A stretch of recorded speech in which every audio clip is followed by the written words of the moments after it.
Welcome to the Exceptional Sales Leader Podcast with Darren Mitchell. If you're a sales leader looking to take your leadership to a whole new level, then this is the podcast for you. We'll be exploring tips, techniques, and strategies to help you take your leadership to the exceptional level and allow you to enjoy more money, more meaning, and better sales results.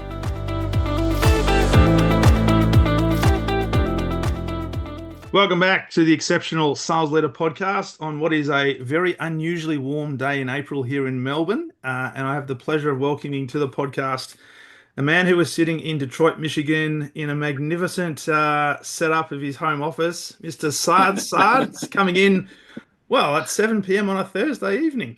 Yep. Welcome. Hi, Darren. Great to see you. Thanks for having me on.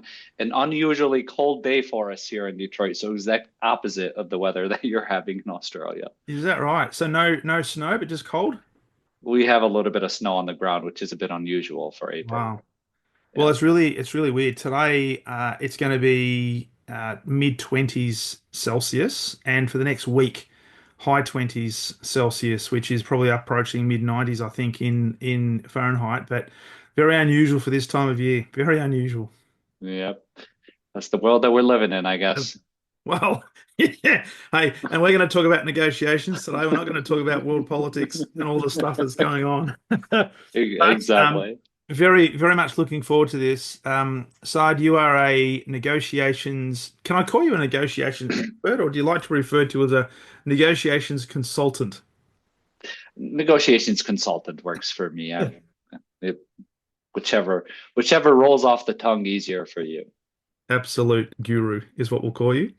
No pressure, my friend. We're only early in the podcast, but I'm expecting big things from you. You're also a lecturer and done a lot of lecturing around this topic in a number of educational institutions. What I like to do is just for the listeners' benefit, get a little bit of background on you and specifically what has led you to do what you do today around negotiations. Was there an event? Was there just an evolution? What was it that led you to do what you do? Sure. So I got interested in negotiation not as a profession initially, not through sort of my professional career, but I got interested in negotiation because of life experiences. Mm-hmm. I was born in Lebanon. I lived in Lebanon from the time I was born till the time I was 11 years old. If you are familiar with Lebanon, Lebanon has a long history of conflict. And at the time that I was 11, we ended up moving from Lebanon to the United States as a result of conflict. Mm. And that experience was sort of life altering for me. So when I got to college, I really tried to make sense of my life experiences. Ended up studying Middle Eastern affairs. I studied a little bit of history. And I got really interested in sort of this concept of diplomacy. And after I graduated undergrad, I said, hey, this is really interesting, but I want to get a degree in something that's practical and something that allows me to do something about what it is that I experienced and what other people around the world are experiencing as well. So that led me to a program at Columbia University in negotiation and conflict resolution. I applied there, and that's where I studied. That's what really got me interested in negotiation. And in my experiences there, I learned that the context differs across the different places it happens in negotiations, across different conflicts. But there's a set of patterns that kind of play themselves out. And there's a set of behaviors that you can engage in. And some psychology can help you predict to a reasonable degree what happens in most situations based on some variables. And here we are. That's the long story in about a minute and a half intro for you, Darren. No, I love that. And I mean, isn't it interesting how our background, our childhood, our environment shapes who we become and what we end up doing in many cases as well. Yeah, I mean, looking back, it's funny because you look back and you're like, this thing happened for that reason and this thing happened for that reason. But when you're in it, you're like, oh, I have no idea what's going to happen next, but all some way somehow ends up making sense. It does. I think Steve Jobs was the person that said that you can only join those dots when you're looking back. You can't join them looking forward. So at the time, you might think, what's going on? And for a young child leaving Lebanon because of the conflict and I guess in search of a better life, How hard was that to go through? Because there would have been some negotiations maybe within the Yeah. family as to whether that was the right decision, and was it hard? Was it hard as a family to do that, and how much negotiation was involved? Because I'm just assuming here, it may not have been necessarily easy to move from Lebanon into the US. Right. Yeah. So it's funny because when we moved to the US, our parents kind of never really talked about it. And I was 11 years old, 12 years old, 13 years old at the time. Yeah. And I was really excited about moving to the US. Here we are going to America, this new life experience. I had really no idea what it would mean to move to a new country, learn a whole new language, build friends, Mm. start a whole new life from scratch altogether. It wasn't until like really later in my adult years that I started, going to my parents and asking, what happened, what influenced this, why did we decide to leave, what was it like, what were some of the conversations that you and my dad had, and Yeah. that's when you really start to learn about yeah what happened, how it all went down, and how difficult it is a decision to leave everything that you've ever established and everything that you've ever known to go start in a new place from scratch altogether. Yeah. It's Yeah. crazy. It's crazy. I Hey, don't look, mean to start on a somber note, Darren. no, no, not at all. But it's contextual, right? Because as we know, we've just said that often our background and our environment shapes who we become, or impacts who we become, and we've Yep. got to be able to plug into that and use it for good and not for evil. I say all the time. Yeah. Um, Yep. but it probably shapes us in terms of our values and our belief systems and our perspectives to hopefully be of value in our later years, or in the environments we start moving into. So you Yeah. mentioned also before we press record, different, I mean, negotiations have different contexts, and we'll talk today in the context of sales, but also want to, look at your background in terms of what you studied, because you mentioned Hmm. a gentleman by the name of Chris Voss, and I'm holding up a book here, which for those of you who happen to be watching this on YouTube at some stage in the future, because it's not necessarily up on YouTube yet, a book called Split the Difference. And there's a lot of people who think negotiation is win-lose, right? And they use that in Yep. terms Yep. of, conflict between countries, conflict between companies. Hmm. I'd love your overarching philosophy on negotiation before we jump into some of the nuances. Sure. That's perfect. Yeah. Maybe let's start there. So let's start with perhaps defining this thing first and foremost. What is a negotiation? So when people think negotiation, it's anxiety provoking for people. Sometimes people think negotiation is something that I go into it with another person and the other person is trying to win and I'm trying to win. And as a result, it leads to this sort of adversarial, hostile exchange. And it's pressure and it's stressful and it's all Mm, these things. But it doesn't need to be that. Yes, there are some negotiations that play out in that way, but not all negotiations play out in that way. And it's not helpful to think of negotiations in that way altogether. mm, So when I think of negotiation, I define it as an outcome-based conversation. hmm Anytime you and another person are having an outcome-based conversation, meaning you're trying to reach some kind of outcome, whatever that outcome is, you're in essence in a negotiation. Yeah, And it's a missed opportunity to not structure that conversation as a negotiation. Because if you're not negotiating in that outcome-based conversation, it's not likely that you're going to get what you want by the end of the day. yeah, yeah. And with that, how many people, I'm just reflecting on my own experiences, and certainly the experiences of the companies I work with when I'm doing negotiation with them. Um, they want to get straight into the content of the negotiations. They want to go straight into, well, this is what we want. What do you want? Versus how about we take some time and set the context? Because Mm-hmm. you said it really well, that it's an outbound outcome based conversation. So let's set the framework about what the outcome is from both parties, because if we get that on the table, then it may not necessarily be considered a negotiation. It may just be a conversation. Exactly. We might perceive that there's going to be a difference between us and the other person on the other side of the table. But if you're able to figure out what it is that you want and articulate it to the other person Mm, and incentivize the other person and empathize with the other person for them to articulate what it is that they want, for them to put their cards on the table, great majority of the time, it's not really a hostile conversation. Yeah. Great majority of the time, two reasonable people can come to reasonable conclusions once Mm. that happens. Yeah. And when you think about it, if we've got two parties coming to the table, there has to be a presupposition that both parties would like to get some form of outcome. So there's an intention of doing something. All right. Now, this is where context comes into it because people will be listening to this and saying, yeah, but how about an FBI hostage person like this guy, Chris Voss? Right? Yeah, We can't sit down and, we don't negotiate with terrorists and stuff like that, and rightly so. sure. But let's talk then about the context. So Right. the context is different.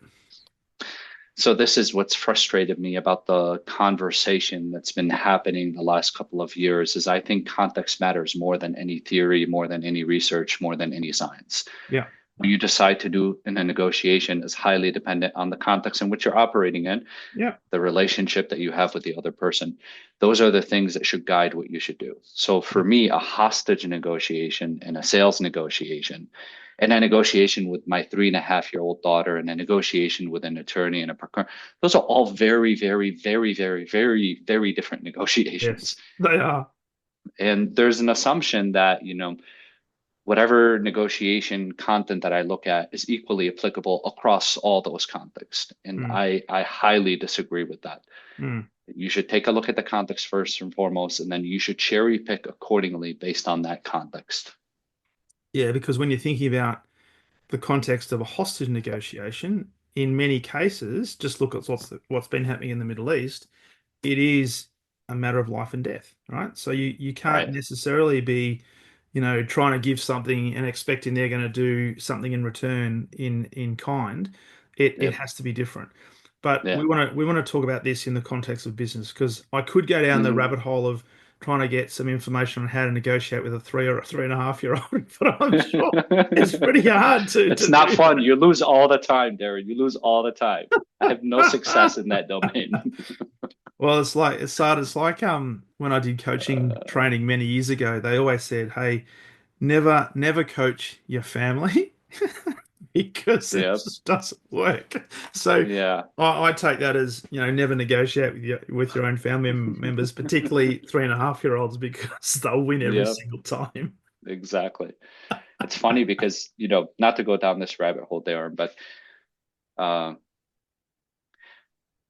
I don't know if you have toddlers at home, but I have a 3.5-year-old and I have a 2-month old. But the 3.5-year-old is, she's talking, she's going back and forth. And it's fascinating to me because she's so good at testing your resolve. She's so Yeah. good at negotiating. And she was doing this before she can even articulate a full sentence. And to me, it's almost as if like negotiation is sort of innate to us. And then something happens in our teenage years and adult years that shapes kind of how we communicate. But man, she's really good at testing the boundaries. She's really good at testing your resolve. She's really good at advocating for herself. She's not so good at listening, so maybe we'll pick up on that later on. But some of these skills are really innate. It's incredible. Yeah. It's almost like because I'm sure that she's also quite good at the swiping of the smartphone. It's almost like kids now have been born with this ability to swipe and just know what Yep. to do. Versus Yep. you put, because my kids are in their 20s now, so if you give them a telephone, and you might remember the old Decadic telephone where you actually had to dial the number. I You put do. one of I those do. in front of a child and they say, "What the hell's that? What is that?" They've got no idea. It's incredible how fast the technology has evolved. It's Oh, incredible. unbelievable. Yeah. Unbelievable. Yeah. So let's talk then about negotiation and selling. Hmm. Because there's a lot of businesses out there that are under pressure to hit numbers, particularly now in an environment that is quite uncertain with all the stuff that's happening in the world. And negotiation is becoming more and more an important element of what they do on a Right. daily basis. So I, I love the fact that you talk about that selling and negotiation are different, but also they're intertwined. So can you just 100%. can you just talk about that concept? Right. So selling and negotiations are likely happening simultaneously in most sales conversations. Mm, So you're getting your prospect motivated and interested in your offering and your product and your services, but at the same time, you need them to make some kind of commitment, mm, right? And when you're trying to get them to make those kinds of commitments, you're having outcome-based conversations, you're having negotiations. So I might try to get you interested in my product, but at the same time, in the beginning of a sales cycle, I might try to get you to share certain information with me. That's what I'm negotiating for. Mm. And then I might try and negotiate you introducing me to one of your colleagues. And then I'm gonna try and negotiate for you to sit through some kind of demo and some kind of proof of concept, so on and so Mm. forth. So you're constantly negotiating, you're constantly selling, and that sort of evolves from the beginning all the way till the end. In the beginning, you're typically doing a lot more selling, but you're still doing some negotiating. And when it Mm. gets closer towards, the deal terms and signature, you're doing a lot more negotiating, but you're still likely doing some selling because you still likely need to create some Yeah. kind of urgency and create some kind of interest in your offering. So that's an interesting concept because as you were talking, I'm thinking, yeah, that actually makes sense. But I'm also just reflecting on the teams that I've been working with in the last, say, 12 months around this concept of negotiations. Many of them believe that they sell up to a point where there's like an indication from the buyer that I'd like to purchase, and then we flick the switch, and now we start Yeah, to yeah, negotiate. But what we're yeah, saying is you're actually doing negotiation almost organically because if it is yeah, an outcome based conversation, there's an element of negotiations in that. yeah. So let's peel the layers of the onion back a lot more on that because that's the misconception that salespeople run into. And that's I'm not negotiating till 70 or 80% of the way. And then procurement gets involved or legal gets involved or the client starts asking about really price and that's when we Yeah, start negotiating. If you're not negotiating till 70% of the way, that's a huge missed opportunity. Why? Because you've missed the opportunity to condition the client right from the get-go about what kind of interaction it's going to be. yeah, yeah, You've missed to structure the conversation as a get give exchange. If you're not negotiating right from the beginning, it's likely that that sales cycle is going to be much longer because you have not been deliberate about identifying the things that are critical for you to secure from the other person and have done a good job at lobbying on behalf of those things throughout the entirety of the process. One more, if you have not negotiated towards the end, it's not likely that you're going to end up with good margin because you yeah. probably left the client with the impression that you are a giver and then suddenly you're starting to ask for things and they have this expectations that this isn't that kind of relationship where I just ask and you give. That's not the kind of reputation you want to have towards the end, especially. So you mentioned in that little exchange, then you mentioned the concept of give exchange. Now, have you read? Because as you were talking about that, I'm thinking Adam Grant wrote a book called Givers and Takers. It's called Give and Yep, Take. Yeah, yep, Give and yep. Take. Um, Familiar with that book. and I'm big on that as well. That you have to give, but you don't give with the expectation of receiving, right? But how do you set like because we're always conditioning our clients, right? There are some, and Sure. if you're lucky enough to deal with procurement, right, they give you nothing. Yep. Insert gross Yep. generalization there.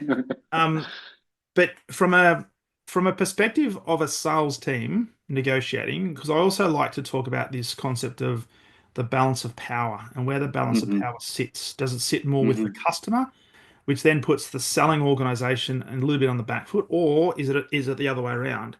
Hmm. How do we create, I guess, an environment where a giving exchange can be done earlier in the sales process that not so much prevents but reduces this concept of well the balance of power sits with the customer therefore Right. they're going to be the ones asking and we're the ones who are going to be continuing to give.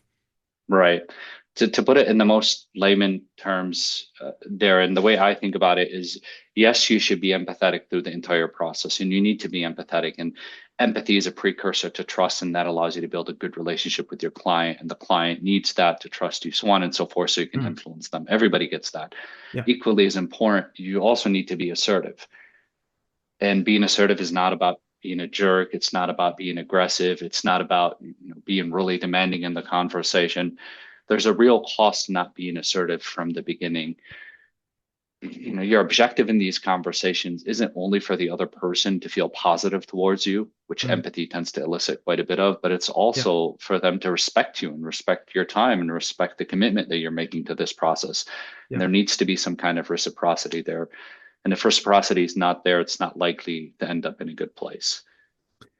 Which means we have to do some serious planning before we jump Yes. into, and whether it be a sales process or a official negotiation, to know what our best case scenario is, what our walkaway position, because we want to find if there's a zone where there might be an agreement. Um, Yes. so this comes back to the intention, and I'm curious to know from your perspective when you're working with organizations and teams coming to the negotiation table, how much emphasis do you place on establishing up front the intention so you can set a framework from which, hey, do we have an intention, for example, if everything is okay to do business together, right? Yep. And establish Yep. that first. Is that something that's really important as part of your process, or does it change? I don't, I don't perhaps think about it in that specific way, Darren, Okay. but so here's kind of the methodology of that we get people thinking about, and it has some similarity to what you mentioned, but we can kind of talk through it. Sure. What we encourage people to do is once you are having a conversation with a client and you have kind of an idea or they've expressed some kind of interest, what you need to do is to reverse reverse engineer from signature. And here's what I mean by that. You know that client, you have some idea of their context, you have some idea of their organization. You go all the way to the end towards signature and you say to yourself, okay, before signature, what needs to happen in order for me to get there? Hmm. And that may be something along the lines of legal needs to sign off. Before legal signs off, what needs to happen in order for me to get there? Procurement needs to sign off. And you kind of reverse engineer all the way to the beginning. And if you do Hmm. that in a good way, then you just gave yourself an idea of all the things that you need to negotiate on behalf of and all Yeah. the gets that you need from the other person. Hmm. Now, you're not going to obviously negotiate from the end, you negotiate from the beginning. And let's say you reverse engineered, you reverse engineered. The next step in the process is for me to get my client to introduce me to one of their colleagues. Hmm. Then you start negotiating for that. If that client isn't even willing to introduce you to one of their colleagues, and you've made a really good argument for why they should introduce you, you've done a good job at selling and motivating them, then it's not likely that you should continue to negotiate and continue to try to sell to that client. Mm. They've just kind of disqualified themselves from the process, and then you move on to another opportunity altogether. Yeah. If Yeah. they do, then you just continue to commit to the process, and that's how you kind of ensure reciprocity through the entire way. I'm not sure if that addresses your question, but that's kind of how I think about it at a high level. No, it makes perfect sense because I was going to ask you a question in terms of is there a defined process you go through? And Hmm. I mean, what you've described is really practical and it kind of makes sense because as a selling organization, we have to have a clear picture as to what the end goal looks like, but we know that there needs to be a number of steps we need to go through in order to give ourselves the opportunity of achieving that end goal. So as you say, Exactly. if there's a customer that's not willing to introduce us to a key person within the organization who will be pivotal to our ability to do business, then it probably says that they're not really interested in doing business. Exactly. Yeah. Yeah. So Wow. that's kind of the process at a high level. Then the next thing that you need to really get down is okay, like how do I actually have this conversation? Like how do I lobby on behalf of my get? How do I introduce it? How do I get them to take it seriously? How do Mm. I empathize simultaneously in this conversation? And that's in essence the entirety at a high level Yeah. what the framework is. Yeah. Yeah. And then if you bring it down, because I'd love your take on this. A lot of sales organizations have a wonderful product, and all they're interested in is getting this product in the hands of their customers so they can get some money to pay for, hopefully, the continuation of the business, and everybody's happy. That's a pretty reasonable goal there. That's a pretty reasonable Well, it goal, is. right? It's pretty simplistic, but hey, that's the nuts and bolts of it. Um, Yep. when it comes to this, right? And yeah, we keep the end in mind, and we know it's a process. How much of this has to be focused on win-wins versus I'm trying to get this product in the hands of this customer, and therefore Right. it could come across as being a pushy, this is what I want from you, and I'm going to give you as Yep. least amount as possible. Because I do know Right. bargaining is part of a negotiation, but Sure. what's the thoughts on that? Yeah, so I'm really not a fan of this concept of win-win, not because I disagree with the intention altogether, But I fundamentally believe that when you go into a negotiation with the mentality of, I'm going to find a win-win with me and the other person, that what that tends to yield in the negotiation, and I'll talk about some of the research that supports this, Yeah. is you being less ambitious, you conceding much faster, and you landing on less creative outcomes. Okay. When you go into a conversation, your objective, your North Star should not be finding win-win outcomes. Your objective should be finding your most optimal outcome. That's what you should be lobbying on behalf of. Okay. Now, that doesn't mean you trample over the other person, obviously. Doesn't mean that you need to be aggressive.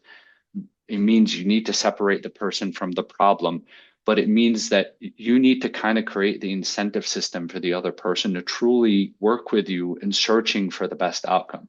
Yeah. And people have a tendency to want to avoid the friction and the tension in the negotiation, and that's the wrong approach. I Hmm. fundamentally believe that there needs to be some healthy friction and some healthy tension in the conversation for you to truly reach the most optimal outcome in the negotiation. And when you do that, when you're thinking about that, how much of the, I guess, the outcomes are pre the negotiation or pre the, I guess, the conversation versus happening organically in the conversation? So could you elaborate a little bit on that, Darren? So I'm big on doing preparation. So know Right. what your ideal outcome is, but also know that perhaps we don't know fully what are the expectations of the other party, right? Exactly. We don't know what it is they're actually looking for. Now, Right. in the Right. negotiation, through that conversation, there might be some pieces of information that get put on the table that says, "Oh, Yep. that kind of changes the dynamics a little bit." So how much of that needs to be, I guess, trusting a process and Hmm. keeping in mind what we're trying to do here is maybe not create win-win, but create an outcome that is good for us, but also gives the other party something that they're looking for. Yeah, absolutely. That's an excellent question. So the way I think about this is before the conversation, you need to think about what is it that you are trying to achieve and how are you going to communicate and convey that to the other person. Mm. Before the conversation, it's typically also helpful to start thinking about the other person so you can kind of start to anticipate some of their concerns. Hmm. Now, when you get into the conversation, you need to have this attitude of curiosity. What do I mean by that? Yes, you need to be assertive about the things that you want. Yes, you need to articulate those things. But at the other side, if you're only assertive and if you're only focused on yourself, you tend to have blinders on, and then you miss That's out right. on all these cues that the other person is telling you Yeah. that if you were to pick up on them could change everything altogether. Yeah. So the healthy tension in the conversation to me looks like being assertive, being a strong advocate for your ideas, but at the same time, being truly authentically curious about the other person. Mm. In that space, you get them to respect you, but so you simultaneously build trust. When you do both of those two things simultaneously, I think you'll be headed in the right direction.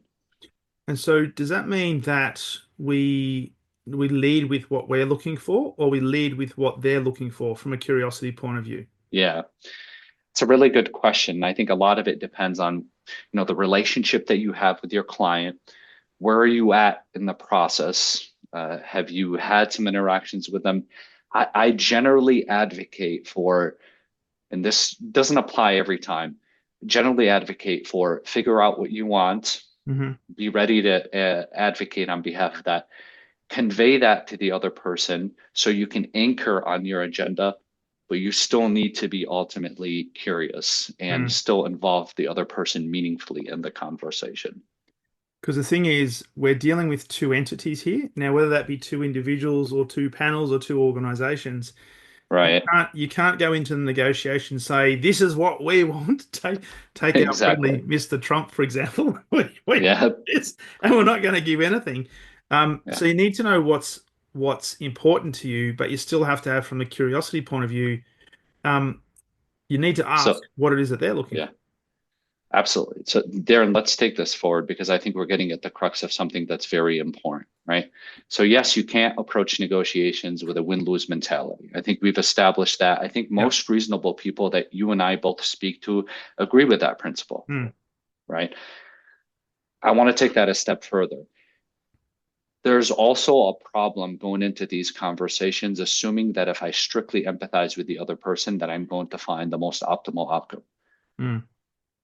The research contradicts that. When two Okay. people go into the conversation strictly with the mentality of all I'm going to do is just empathize with the other person, what they tend to do is they tend to land on less optimal outcomes For because them. neither of them have given the incentive to start thinking outside of the box. They tend to settle too quickly on less creative things. Yeah. Yeah. Yeah. So the two combative people don't do so good. The two empathetic people also don't do so good. What we're looking for is really a combination of these two things, and we need to put equal weight on the both of them. That's my problem with this win-win mentality. No, and I agree with that. And one of the you would have heard of the Tuckman model in terms of negotiation, the five different negotiation styles, and two of the most Hmm. popular ones are the competitor and the collaborator, right? So Right, right. what you're talking about is I guess the overly empathetic one is the accommodator, where they're looking at if I build the relationship, if I give and give and give, then I'm going to get that reciprocated. But if you're dealing with a competitor, they're going to keep giving, and you're going to feel as if, well, we're building a great relationship, but you look at the bottom line and we say, well, we haven't got the good deal that we thought we were going to get, and Yep, and absolutely. potentially get taken advantage of. So from a Yeah, collaboration point of view, I mean, and this is all contextual as well, all right? absolutely. You've got to be prepared to, I guess, have the difficult conversation, and how much of this is being prepared to walk away, right?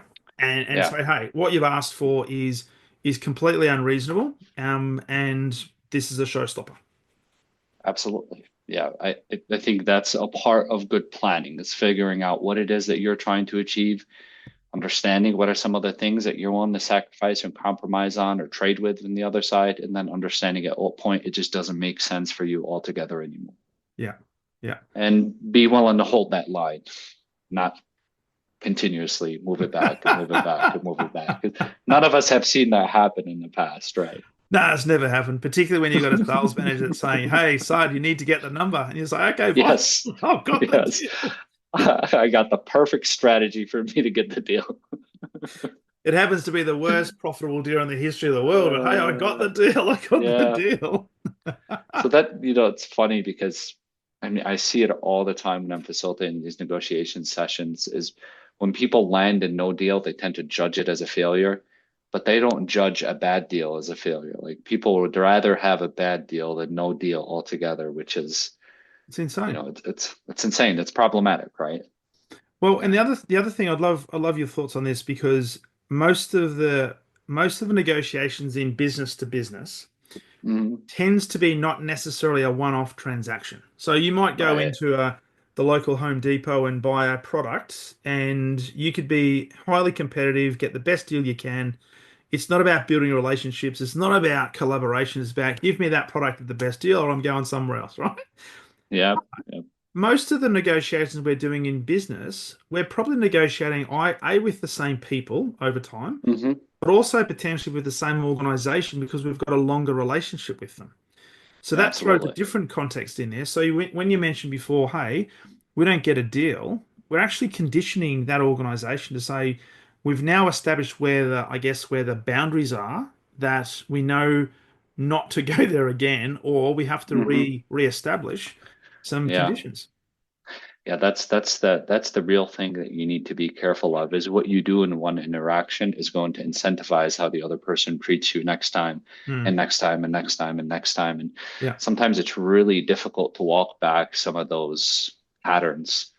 Like in COVID, actually not in COVID. Well, yeah, start with COVID, business was really good for most of the clients that we work with. And then you take a look at 22 and 23, and they Hmm. had a little bit of a downturn, and people started to engage in these really bad behaviors, discounting too much, not Yeah. conditioning their clients that this is a gig and give. And then what tends to happen is it takes like a year or two to break those patterns again because the Hmm. client is like, well, you were able to do this all the time. This is what you did for me last time. You gave me this massive discount last time. Why can't you do it again? And then it leads to these kind of really contentious conversations that could have been Yeah. avoided Yeah. altogether. Yeah. Absolutely. So it means you need to know your value and you need to know what your literally what your walkaway position is and Hmm. have the courage to say no, right? Because if your customer really wants to do business, and this is the key thing I say to sales teams all the time, if you have a genuine solution to a problem that your customer has and they desperately need to solve it, not just want to solve it, they need to solve it, they'll be prepared to do whatever it takes to solve that problem, right? You've got to be Yeah. the, I guess, the purveyor or the catalyst for that.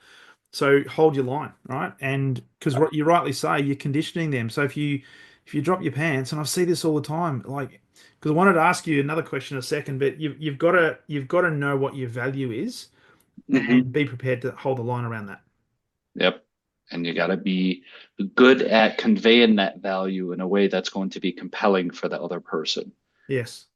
Yes. And depending on their interests, you might need to kind of tweak your message in a way that resonates with the other person based on what their motivations are and based on the things that they care about. Yeah. Yeah. Um, Here's a question I want to ask you, which is a regular occurrence here in Australia, and I'm sure it's the same in the US. And that Hmm. is negotiating with people who are perceived to be the decision makers, but in actual fact are the precursors to the decision makers. Sure, sure. Yeah. So this Happens this all the time, concept right? of authority, right? And trying to understand, am I negotiating with the people who Hmm. have the authority to make decisions, Good or question. Yep. are we dealing with information gatherers? Yeah, absolutely. There's a couple of questions that you can ask to try to sniff that out and try to see what you want to do in the conversations. A couple of good questions that I've heard in the past is in that conversation, asking your counterparty what needs to happen in order for us to reach signature, and having them kind of lay out what that process is like. In a Yeah, lot of those conversations, a lot of those situations, the client will tell you, well, this person needs to sign off and procurement needs to do this and this needs to happen, this needs to happen. yeah. And if you're able to figure out that information, fantastic, then you would add that into your plan. And at some point, you're probably going to need to negotiate for that thing. Mm. The other question that I've heard that works well is along the lines of, let me see if I can articulate it in the same way. Something along the lines of, if price is good to go, are you ready to move forward today?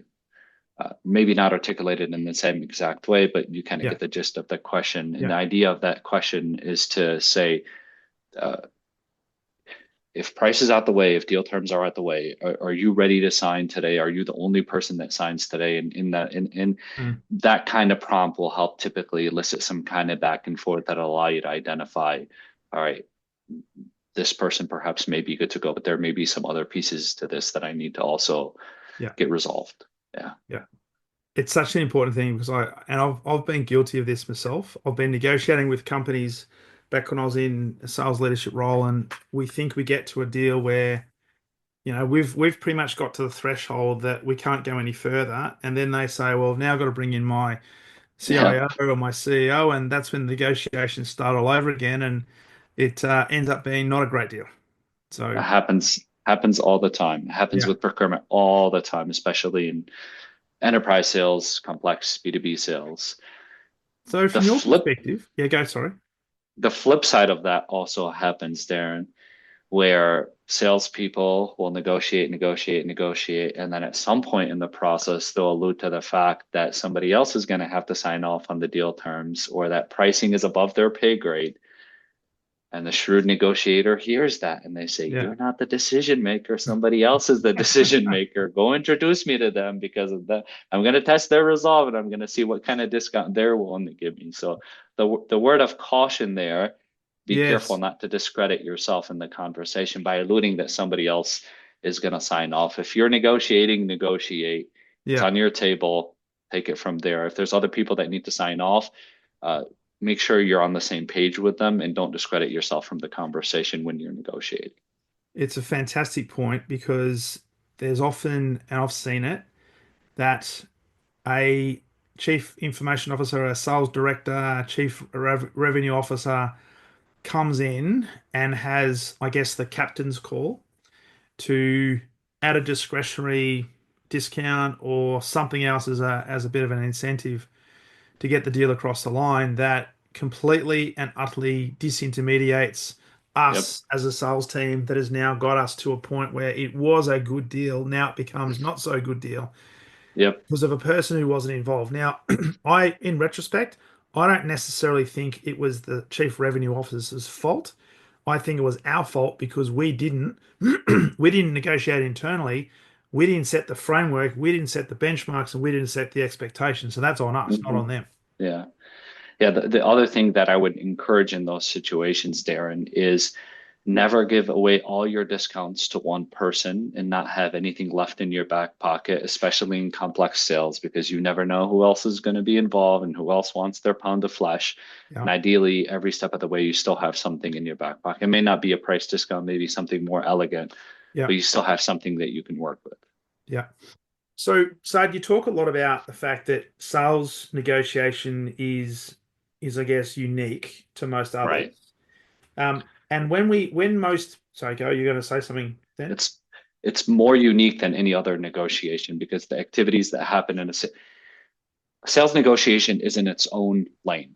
It's Yeah. different from any other kind of negotiation. Not sorry, I didn't mean to interrupt there, but I think it's No, important to highlight. no. Yeah. And so I'd love your thoughts on that because I've got a specific question around that, but in particular Yep. around pricing. But when people hear this and they think, oh, sales negotiation is completely different than anything else, what makes, from your perspective and your experience, what makes it different, or what makes it is and different? Is it it's more complex, it's more challenging, or is it Yeah. more exciting? Yeah. I don't know if it's any of those adjectives. It could be all those things, I guess, right? But a sales, here's why it's different in my mind, is a sales negotiation, the negotiation is nested within the sales conversation. If you don't get the sales conversation right, the negotiation is not going to happen Yeah, altogether. You're not going to be able to negotiate anything in that conversation.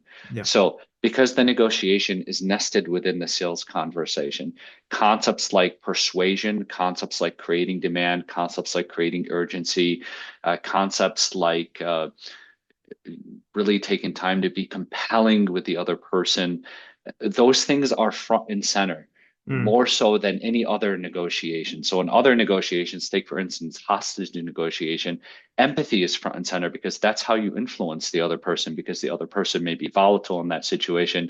You yeah, really need to calm them down and you really need to active listen. That's not to say that those things are things you don't do in a sales negotiation. You do them to some degree, but the differences outweigh the similarities significantly. Uh, mm, I don't know if that answers your question, but that's kind of at a high level, yeah. broadly. That's why I think a sales negotiation is more unique than any other kind of negotiation. And I think it comes back to what you said at the beginning, in that in a sales process or in a buying process, if we focus on outcome-based conversations, there's elements of negotiation through that conversation that if we do that well, and if there's, I guess, some conditioning and programming, and I say that respectfully from both parties to say, Absolutely.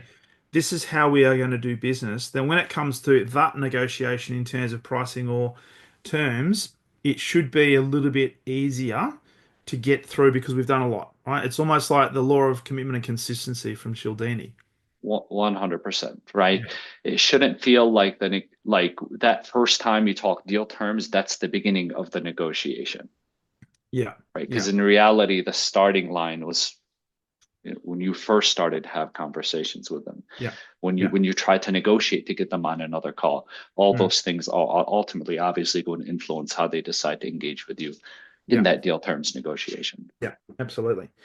So the question I want to ask you in relation to that is, in a selling context, um, rightly or wrongly, the vast majority of sales teams, sales leaders, and sales people always start with or have a big part of their conversation around a thing called price.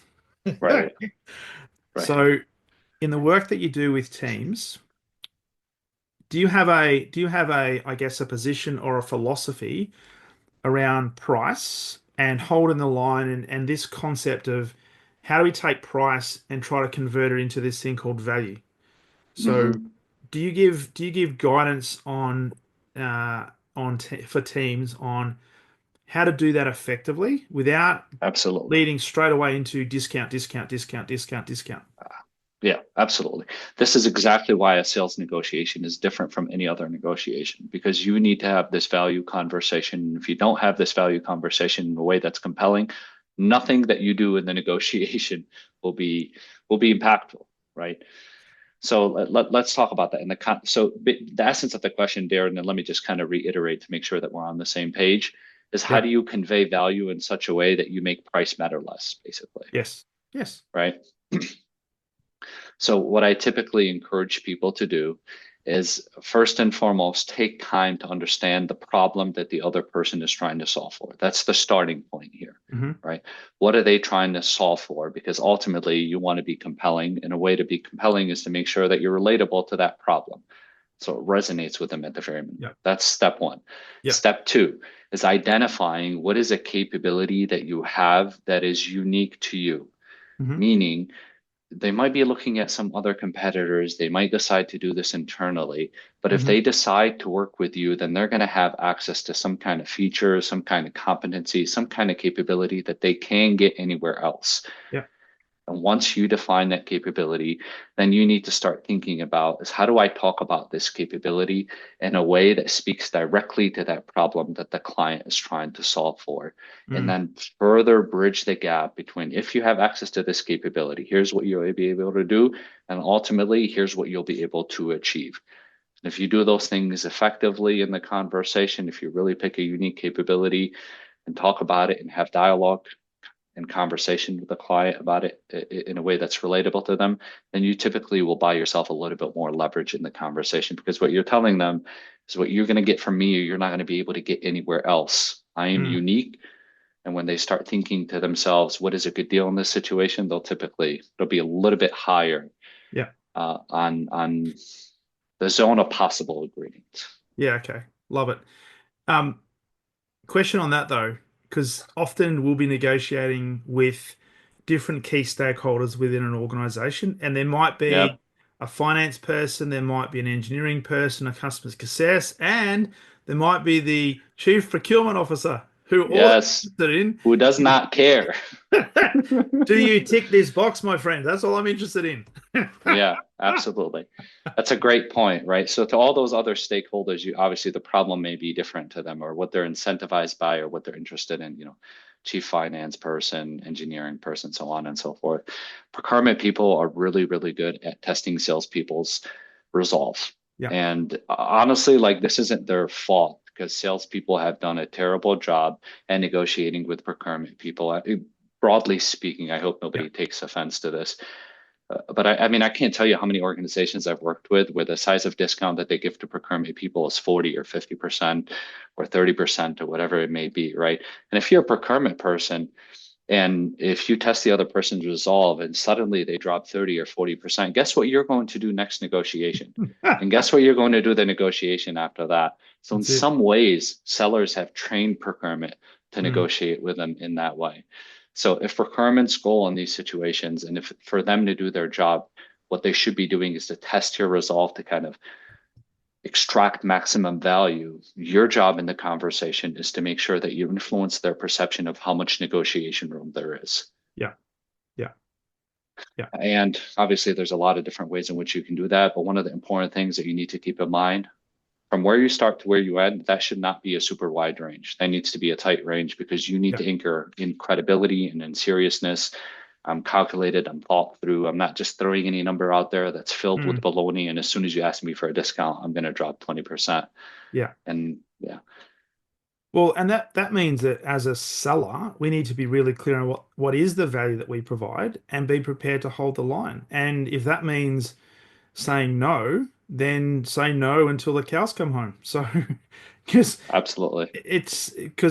they're just, as you say, they're going to test your resolve. And I think through the conditioning over many years, they've realized that salespeople are quite malleable because Hmm. salespeople generally are incentivized to get the deal, and in some cases, they're more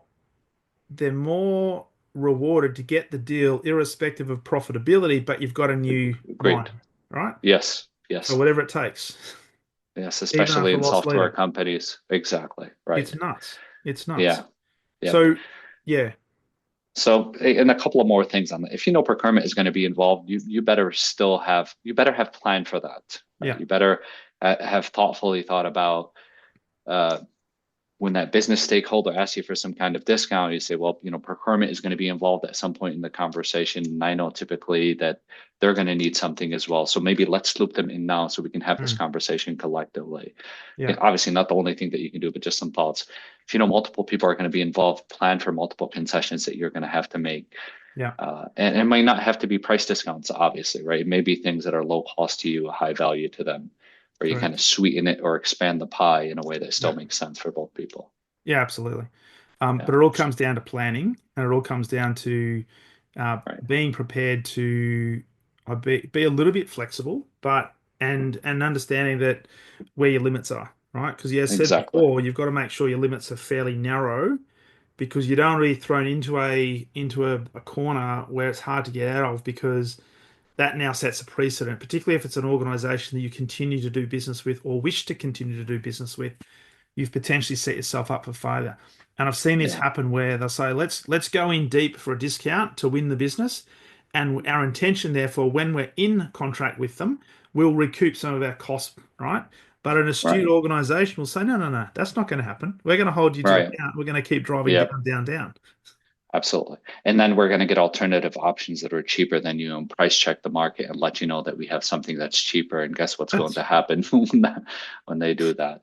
it Yeah, is a race to the bottom. right. I've always thought about this in this way. Like these questions come up always in like tough markets and uncertainty, like the market we're experiencing Mm, today. And what I always encourage people is like your pricing strategy may change because of the market, mm, and that's fine. But your negotiation strategy should not change. You used to price things out at $1 million, but now you yeah, said, we're going to go to 900. We're going to decrease our price. But the yeah, things that you do in the negotiation should be more or less the same. The way you negotiate should be more or less the same, yeah, yeah, regardless of the market, regardless of who you're negotiating with, yeah. so on and so forth. Yeah. Yeah, love it. Love it. So, Saad, as we bring this to a close, looking at I guess the uncertainty that sits in the marketplace and moving forward in the year and beyond, is there one particular theme or one particular concept that you're sort of honing in on for these organizations to I guess be better educated, better prepared to Yeah. hopefully get some good outcomes? Yeah, yeah. I was just facilitating a session on Monday and Tuesday in Canada, actually, and I live in the US, and there's this Yeah. whole, friction, obviously, with tariffs and so on and so forth. If you're listening to this, you know exactly what we're talking about, unless you've been living under a rock. Um, in these kinds of markets, there's this like perception that like it's dangerous to negotiate. I don't Mm, want to negotiate. Let's just concede because I don't want to lose out on the deal. And we got to hit our quota and we got to hit our numbers and things are so uncertain. And that's such a bad trap to fall for. yeah. And obviously we talked at length about the problem with not negotiating and the problem with conditioning your client that you're not a negotiator altogether. Uh, yeah. Yeah, that's the thing that's been on my mind is how do we continue to get people to think about that.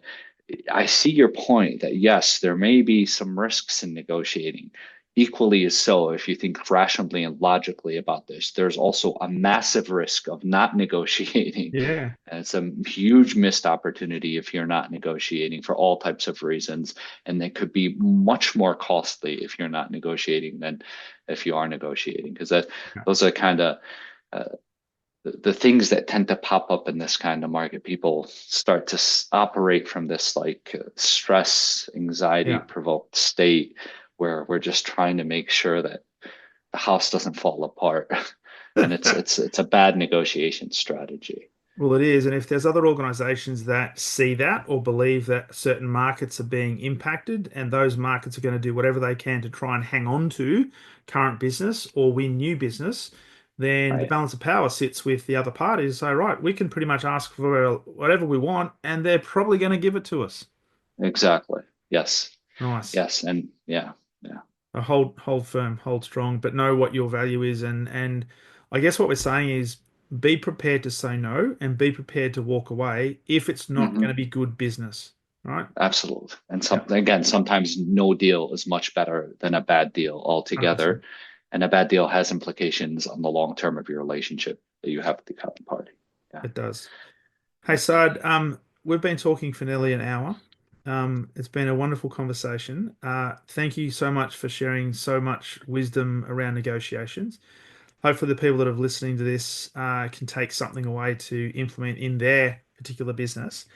For people who would like to connect with you and learn more about you, what you do, because we're global, so I encourage Yeah. people to check you out. Yep. Where's the best place for them to go? So two places there. I don't know if I shared this with you, by Oh, the way, Darren. So and you know what? We haven't spoken about that. We might have to get you back on to talk specifically about the we're book in the lead. we're gonna have to record this entire thing all together. So let's start So again. yeah, no, all good. Folks listening in on this, obviously the ones that Yeah. are taking a look at this on YouTube will be able to see this. But I wrote a book published in December called In the Lead, Mastering Your Sales Negotiation. And we talk a lot about the concepts that Darren and I walk through here, but Nice. ultimately it gives a process and a framework for how you navigate these kinds of conversations. The book is on Amazon. And if you're interested in connecting with me personally, I'm also on LinkedIn. My name is Saad Saad on LinkedIn. Unfortunately, that's not available because apparently there's another Saad Saad out there in the Really? world. So on LinkedIn, it's Saad A Saad. A is my middle initial. Right. There's Yeah. two Saad Saads. There's probably more out there. It's a crazy world out there, Darren. Wow. That is Crazy world. amazing. That is Yeah. amazing. And I do know that you have a website where people can get to see that book and buy that book as well. Yep. So I'll put that in the show notes, stepinthelead.com. So I'll put those in the Fantastic. show notes, and I encourage people to get a copy, but also connect with you. So Saad A. Saad, absolute pleasure having you on the podcast, my friend. And may you enjoy the rest of your Thursday evening. Thank you. Such a pleasure being on here, Darren. Really appreciate the conversation. Nice meeting you. All the best, mate. Take care.